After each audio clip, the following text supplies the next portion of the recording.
Colours புது ஃபேஷனோட தி சென்னை சில்க்ஸ்ல இந்த பொங்கலை ஓஹோன்னு கொண்டாடுங்க. தி சென்னை சில்க்ஸ் ஸ்ரீநகர், வேளச்சேரி, குரோம்பேட் மற்றும் திருவள்ளூர். சீர்காழி அருகே வைத்தீஸ்வரன் கோவிலுக்குள் சூழ்ந்த மழை நீரால் பக்தர்கள் அவதிக்குள்ளாகி உள்ளனர். இதுகுறித்தான மேலும் விவரங்களை கொடுப்பதற்காக செய்தியாளர் உமாரமணன் இணைப்பில் இருக்கிறார். பேசலாம். வணக்கம் உமாரமணன். கோவிலுக்குள் மழைநீர் சூழ்ந்திருப்பதனால பக்தர்கள் என்ன மாதிரியான சிரமங்களை சந்திக்கிறாங்க? விவரங்கள். வணக்கம் அம்ருத். மயிலாடுதுறை மாவட்டம் சீர்காழி அடுத்த வைத்தீஸ்வரன் கோயில் தருமபுரி ஆதீனத்திற்கு சொந்தமான ஸ்ரீ தையல்நாயகி உடனாகிய வைத்தியநாத சுவாமி திருச்சியில் அமைந்துள்ளது. இக்கோயில் செவ்வாய் ஸ்தலமாகவும் விளங்குகிறது. இக்கோயிலில் தினந்தோறும் 1000க்கும் மேற்பட்ட பக்தர்கள் தினசரி வழிபாடு செய்து வருகின்றனர். தற்போது சீர்காழி பகுதியில் தொடர்ந்து 2 நாட்களாக பெய்து வரும் கனமழையினால் சீர்காழியில் அதிகப்படியாக 24 சென்டிமீட்டர் மழை பதிவாகியுள்ளது.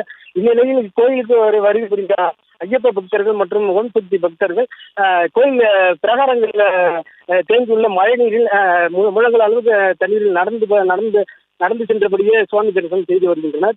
மேலும் கோயில் நிர்வாகத்தினர் உடனடியாக மழைநீரை வெளியேற்ற வேண்டும் என பக்தர்கள் கோரிக்கை விடுத்துள்ளனர். அம்ருத். செய்திகளை உடனுக்குடனும் துல்லியமாகவும் தெரிந்து கொள்ள சப்ஸ்கிரைப் பண்ணுங்க.